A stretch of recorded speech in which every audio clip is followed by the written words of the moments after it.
Hello, this is Athira from Saras. എല്ലാവരുടെയും all time favourite ആയിട്ടുള്ള ഒരു കളക്ഷനുമായിട്ടാണ് ഞാൻ വന്നിരിക്കുന്നത്. ടസർ സിൽക്ക് അല്ലെ, നമുക്കറിയാം എല്ലാ ഫംഗ്ഷൻസിനും ഡെയിലി വെയറിനൊക്കെ നമുക്ക് യൂസ് ചെയ്യാൻ പറ്റുന്ന നല്ലൊരു അടിപൊളി പാറ്റേൺ ആണ് നമുക്ക് ടസർ സിൽക്ക് എന്ന് പറയുന്നത്. കംഫർട്ടബിൾ ആയിട്ട് വെയർ ചെയ്യാനായിട്ട് പറ്റും. അപ്പോൾ നമുക്ക് അതിന്റെ കുറച്ച് മോഡൽസ് വന്നിട്ടുണ്ട്. ഫസ്റ്റ് വൺ വരുന്നത് നല്ലൊരു ഡാർക്ക് ചിക്കു ഷെയ്ഡിൽ വരുന്നൊരു മോഡലാണ്. നോക്കിയിട്ടുണ്ടെങ്കിൽ ഇതാണ് അതിന്റെ പല്ലു വരുന്നത്. പല്ലുവിലാണെങ്കിലും ചെറിയൊരു ത്രെഡ് വർക്ക് ആണ് വരുന്നത്. അതുകൊണ്ട് തന്നെ നമുക്കിത് കംഫർട്ടബിൾ ആയിട്ട് ഡെയിലി വെയറിനും ഒരു ചെറിയ ഫംഗ്ഷൻസിനൊക്കെ യൂസ് ചെയ്യാനായിട്ട് പറ്റും.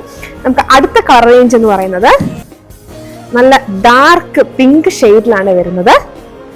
അതിന്റെ next colour dark violet shade, then dark purple shade വരുന്നുണ്ട്. ഇതിന്റെ കുറച്ച് കളർ വേരിയൻസ് കൂടെ നമുക്ക് അവൈലബിൾ ആണ് ഷോപ്പിൽ. ഇൻസ്റ്റാഗ്രാം പേജിലൂടെയും അവൈലബിൾ ആണ്. അപ്പൊ എല്ലാവരും നമ്മുടെ ഇൻസ്റ്റാഗ്രാം പേജ് ഫോളോ ചെയ്യുക, നമ്മുടെ ഷോപ്പിലും വരിക. Thank you.